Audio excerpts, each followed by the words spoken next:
بسم اللہ الرحمن الرحیم۔ آج ہم سورہ ہود کے بنیادی مضامین کا مطالعہ کر رہے ہیں۔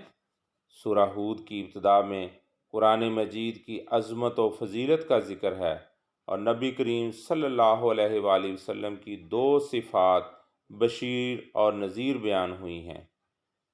سابقہ انبیاء کرام علیہم السلام میں سے حضرت نوح، حضرت ہود، حضرت صالح، حضرت ابراہیم، حضرت اسحاق، حضرت یعقوب، حضرت لوط، حضرت شعیب اور حضرت موسیٰ علیہم السلام کا تذکرہ کر کے اہل مکہ کو سابقہ اطاعت گزار امتوں کے اچھے انجام کی طرف متوجہ کر کے ان کی پیروی کی ترغیب دی گئی ہے۔ اطاعت گزار بننے کے لیے ایمان لانے اور نیک اعمال کرنے کو معیار قرار دیا گیا ہے۔ انبیاء کرام علیہم السلام کے تذکرے کے ضمن میں دعوت انبیاء کرام علیہم السلام کے مشترکہ نکات یعنی توحید و رسالت اور آخرت پر ایمان کی بار بار تلقین کی گئی ہے۔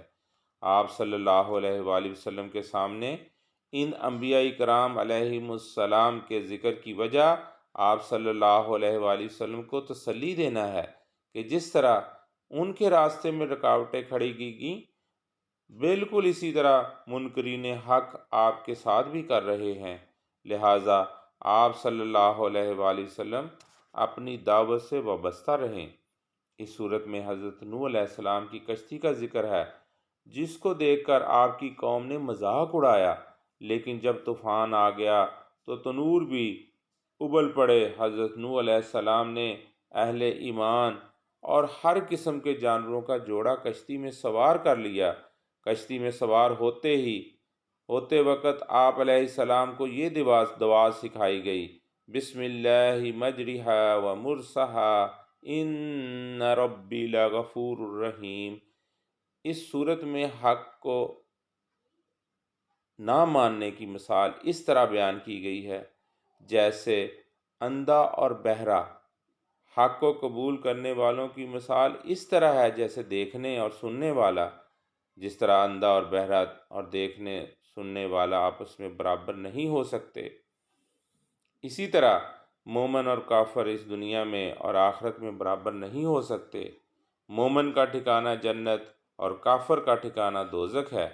اس صورت میں حضرت ہود علیہ السلام اور آپ کی قوم کا تذکرہ ہے۔ حضرت ہود علیہ السلام نے قوم عاد کو توحید کی دعوت دی، قوم کو استغفار کرنے اور توبہ کرنے کا حکم دیا، جس کے بدلے نعمتوں کے نزول اور رزق میں اضافے کی خوشخبری سنائی اور اللہ تعالیٰ کی ذات پر بھروسہ رکھنے کی تعلیم دی۔ حضرت صالح علیہ السلام نے قوم سمود کو توحید، توبہ، استغفار اور ایمان و یقین کی دعوت دی۔ حضرت صالح علیہ السلام کی قوم نے پہاڑ سے اونٹنی کے برآمد ہونے کا مطالبہ کیا، لیکن یہ قوم مطالبہ پورا ہونے کے باوجود ایمان نہ لائی، بالآخر ایک سخت چنگاڑ سے ہلاک کر دی گئی۔ قوم سمود کے بعد حضرت ابراہیم علیہ السلام اور حضرت لوط علیہ السلام کا تذکرہ کیا گیا ہے۔ حضرت ابراہیم علیہ السلام کو حضرت اسحاق علیہ السلام اور حضرت یعقوب علیہ السلام عطا کیے جانے کی بشارت دی گئی۔ حضرت لوط علیہ السلام کی قوم کی نہایت قبیح حرکت کی مذمت کی گئی ہے۔ قوم لوط کی سرکشی پر پوری بستی کو الٹ دیا گیا اور پتھروں کی بارش برسائی گئی، جس سے قوم تباہ و برباد ہو گئی۔ سورہ ہود میں حضرت شعیب علیہ السلام اور آپ کی قوم کا تذکرہ فرماتے ہوئے ذکر کیا گیا ہے کہ حضرت شعیب علیہ السلام کی قوم ناپ تول میں کمی کرتی تھی۔ آپ علیہ السلام نے انہیں اللہ تعالیٰ پر ایمان لانے، ناپ تول پورا کرنے، انصاف کرنے اور فتنہ و فساد سے باز رہنے کی تلقین فرمائی۔